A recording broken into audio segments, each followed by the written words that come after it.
Akwa Ibom Isawa, Ibane na Uyo. My fellow AKISAN USA members, as I sit before you today, my heart is filled with a mix of emotions, gratitude, pride, and a touch of sadness.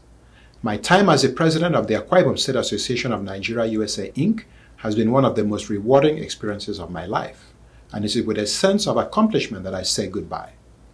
It has been a high honor and distinct privilege serving as your 21st national president, your first national president elected to 2 terms, and your first US-born national president to boot. A lot of you watching this have played a part in the success story, and I would be remiss if I did not acknowledge this. I want to first and foremost thank my wife, our First Lady, Mrs. Akpan-Iquot. Her understanding, love, long-suffering, and most importantly, her support is what got me through these past 4 years. I also want to thank my children for their understanding as well.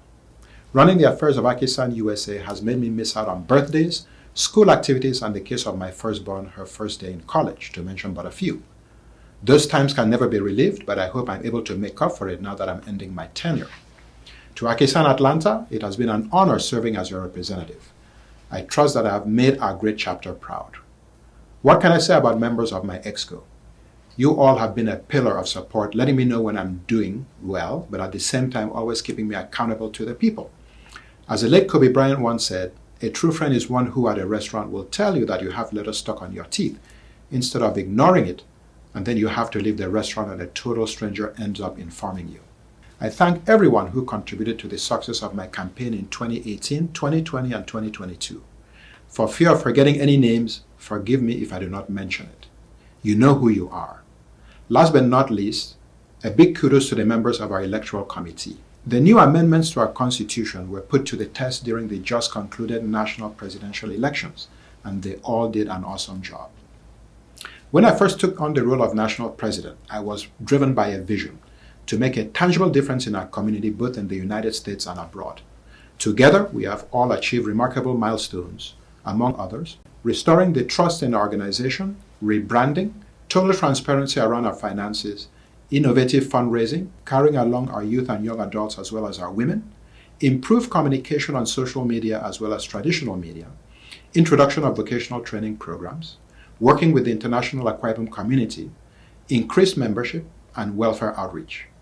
I would like to stress that these accomplishments were not mine alone. They were the results of our collective dedication, hard work, and unwavering commitment to our mission. To our volunteers, your selfless contributions have inspired me daily. To our donors, partners, and sponsors, your generosity and belief in our cause have fueled our journey. And to our board members, your guidance and support have been invaluable. When I came into office, it was at the height of COVID-19. Consequently, we had no resources to jumpstart my administration. Thanks to you, the members, sponsors, and donors, we were able to raise over $500,000 for our various projects. This includes raising over $30,000 in external funding to train our 150 students in IT, culinary arts, agribusiness, and cosmetology training, raising over $30,000 in external funding that we awarded in scholarships to over 400 students in Akwa Ibom State, Nigeria, and the United States, over $50,000 in sponsorships for our 2022, 2023, and 2024 national conventions, raising about $10,000 in external funding for our 2021-22 Mr. and Miss AKISAN USA projects, raised about $3,000 in external funding for the 2022 medical mission, raised about $11,000 in external funding for various welfare programs like face masks, AKISAN branded face caps, wool caps, flowers to our members, among others. Most recently, ensuring that we have a 2024 national convention by raising over $70,000 in registration, program booklet advertisement, and donations in advance of the convention with no seed money. The First Lady also randomly donated sewing machines to women in Akwa Ibom and Cross River states.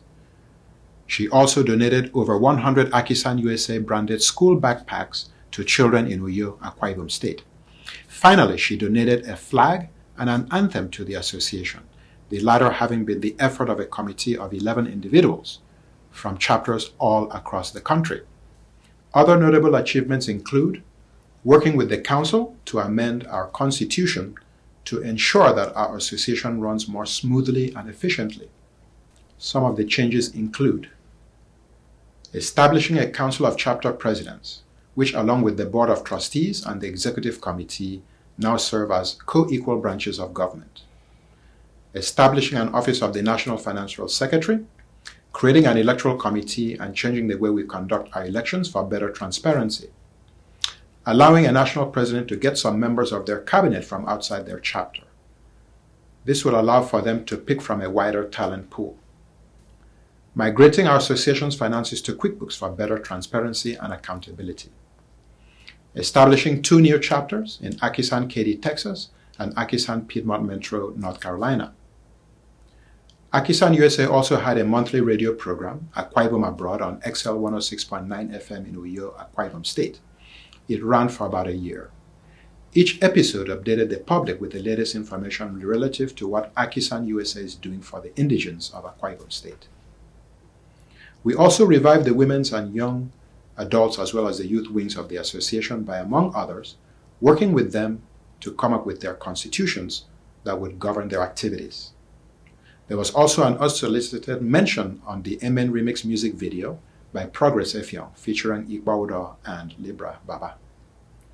We had a partnership with the Association of Movie Producers Akwa Ibom chapter and introduced Movie Day at the 2020 National Convention in Charlotte, North Carolina, with proceeds split between both parties. We introduced the annual ping pong tournament at the National Convention. This is now in its 3rd iteration.